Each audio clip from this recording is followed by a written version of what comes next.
Hi, I'm Linda Gold from Golden Touch Puppets, and I'm here to talk about puppet manipulation. So I have a few friends with me today.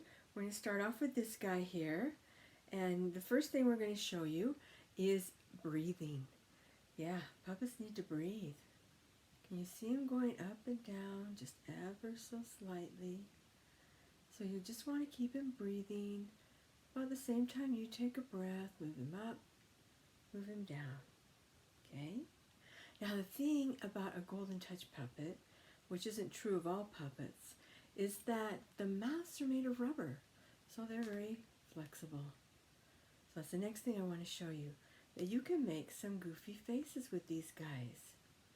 So practice that. When they're brand new, they're a little stiff, but the more you use it, the more it will break in, and it won't break, it'll just break in. So it'll become easier to use and more flexible the more you use it. Another thing about these puppets is that you can get expression simply by moving a finger.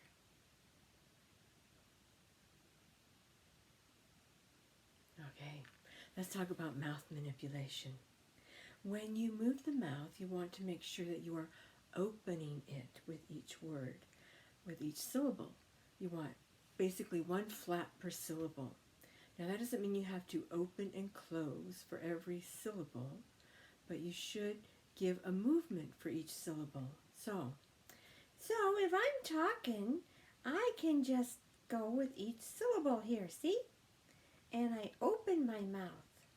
now as you noticed, I'm not a ventriloquist. I've never pretended to be one, but focus is also very important. So if I focus on the puppet and the puppet focuses on the audience, people tend to watch the puppet and not me. So you don't have to be a ventriloquist. Of course, that's a marvelous skill to have, but it's one that I don't have.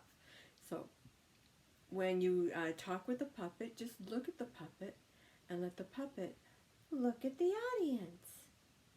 Now another thing about the mouth is you need to put your focus on moving your thumb and not your fingers. One way to help you do that is with just a very little gentle thrust forward whenever you talk. So, moving the thumb down and not the fingers up. Because if you move the fingers up, you'll lose the face. So don't lose the face. Kind of bend your wrist and move the thumb down. So open for each syllable like this. Let's do the alphabet together. Ready? Get your puppet. Let's practice. A, B, C, D, E, F, G, H, I, J, K, L, M, N, O, P, Q, R, S, T, U, V, W, X, Y, Z. Now I said my ABCs. Next time won't you sing with me? So, did you notice when we said things like LMNOP, there was no closure between those? It was just LMNOP, just a little movement. And things like a W. W, W. So you don't have to open and close with each syllable, but you should have a little movement with each syllable. Okay? So remember to breathe and to open the mouth with a little thrust forward. Okay, next we're going to show you how to use the hand rods. So I'm going to get a different puppet for that.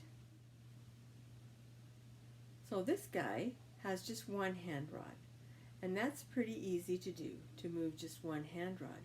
The other hand is attached, so if you buy one that only has one hand rod, the other hand rod will be attached, and you can use it for clapping your hands.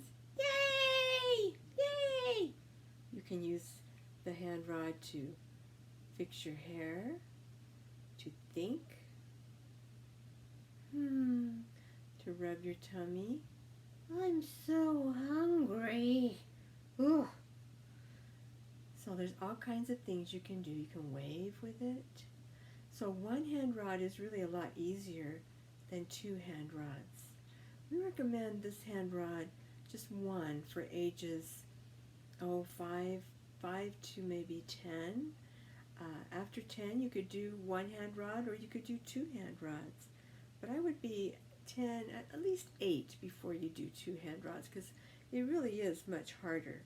So let's get the two hand rods and see how that goes. Bye. Okay, so this puppet has two hand rods. Two hand rods is a little trickier. Well, it's a lot trickier, I'll be honest with you. With two, you can learn to separate them. You can move them together if you like, just moving them at the same time. But you can learn to separate them. It does take some practice. Yes, it does. Lots of practice. But it can be done.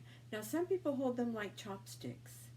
I don't, because frankly, I'm not good with chopsticks, so that's not the way I do it. But I will show you a close-up of the way I do hold these hand rods to see if you want to try it this way. So I hold them in my hand, where I put the one that is closest to me, this one here, closest to me, I put in the palm of my hand, right there in the palm. The other one I place in the fingers. And that way I can use this. I use my little finger to stabilize it, and I can use it to kind of twist the hand. While I use the one in the palm, I can kind of thrust it. So I can move them both by twisting and thrusting my hand. So twisting and thrusting. I'll back up a little so you can see better.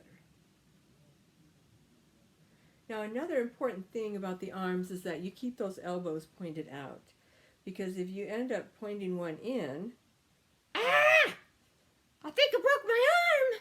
Oh my gosh. Yeah, arms don't bend that way. And you don't want your puppets to bend a way that is unnatural for a person to bend, otherwise they don't look real anymore. So make sure that those arms are pointed out, those elbows are pointed out. So, well, that's about it then for manipulating a Golden Touch puppet. Hopefully this has been helpful for you, and enjoy your puppet.